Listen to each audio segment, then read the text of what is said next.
The experiment, a gamble for the future. John felt a tremor of apprehension as he signed the consent form. The payout was nothing to laugh at. Participation in the experiment, they called it. A chance to be a pioneer, a trailblazer, a chance to cheat time itself. Reverse the aging process, as they called it. A scientific marvel with the potential to change the world. John, ever the optimist, saw it as a ticket to a future where he and his girlfriend Sarah could have more time together, more adventures, more life. He pushed down the nagging doubts, focusing instead on the potential rewards. Sarah, ever the pragmatist, remained cautiously optimistic. It was a gamble, they both knew, but one they were willing to take, hand in hand, knowing that John would retain his adult mind and memories throughout. Life goes on, but backwards the first signs. The initial changes were subtle. A forgotten word here, a misplaced set of keys there. John laughed it off, attributing it to stress. But Sarah noticed. The lines on his face, etched by years of laughter and worry, seemed to soften. His hands, once rough and calloused, felt smoother, more supple. His reflection in the mirror started to look unfamiliar, younger. Then came the day when he woke up with a gap in his teeth. The lost tooth now sat on his nightstand, small and pearly white, a stark reminder of the bizarre reality that was unfolding. Despite his changing appearance, John's adult mind and memories remained intact, making the experience all the more surreal. 30. Going on to 3 regression sets in. The regression was relentless. John, a man who once built skyscrapers, now struggled to button his own shirt, his hands becoming clumsy. His vocabulary shrunk, his sentences becoming jumbled and childlike as his vocal cords became less developed, yet his adult thoughts remained intact. His world, once filled with the complexities of adult life, narrowed down to the simple pleasures and frustrations of a child as he got younger. Sarah watched in horror at first as the man she loved, her confidant, her partner, regressed before her very eyes. The man who used to write her poetry now scribbled crayon drawings on paper, his adult creativity struggling to express itself.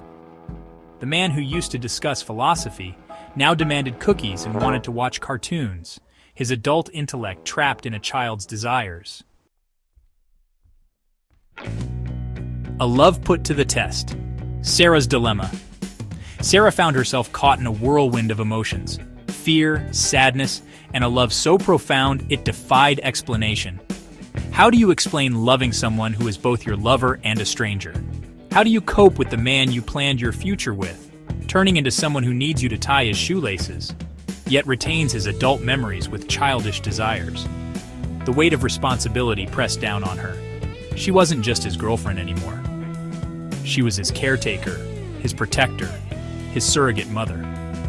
The dynamics of their relationship shifted, the lines blurring between lover, caregiver, and parent, all while he remembered everything in his previous life. Section 5. The Man in the Crib, Navigating the Unthinkable. There was a determined resolve in John's eyes now. He still carried the weight of his adult experiences and bore the memories of past regrets. He was a complex slate, filled with wonder and wisdom, and a poignant awareness of his own situation. The day they had to buy a crib was the day Sarah's heart truly broke. The sight of a diapered John, her John, giggling as she lifted him into the crib, was both heartwarming and utterly devastating. Section 6. Echoes of a Forgotten Life, Moments of Recognition.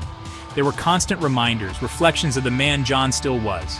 A certain look in his eye, a familiar inflection in his voice, a tender expression as he reached for her hand.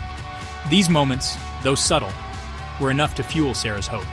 They were a testament to the enduring power of love, a reminder that within the childlike form, the man she loved, with all his memories in mind, still existed. Section 7. The Price of Love, Sacrifice and Acceptance. Life became a series of diaper changes, baths, playing, and the constant gnawing fear that John would regress physically even further.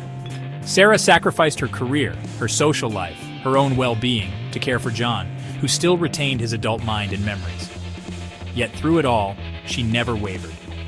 She learned to find joy in the small victories, a moment of connection that transcended the boundaries of age and circumstance, as John's adult mind found solace in these shared experiences. Section 8. A glimmer of hope, reversal, and uncertainty.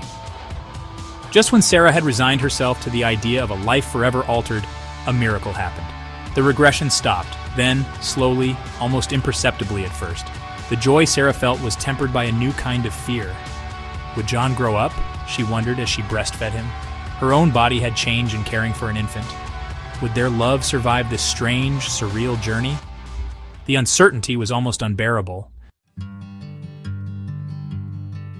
Section 9. The bonds that bind what doesn't kill you. John's recovery was slow and arduous.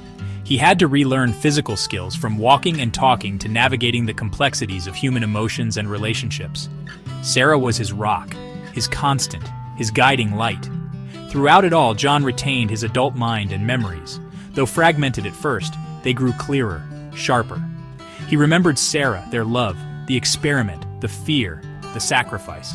And he knew, with a certainty that shook him to his core, that their love, though forever marked by this ordeal, was far from over. It had only just begun as mother and son now. He gotten his wish to have more time with the woman he loved.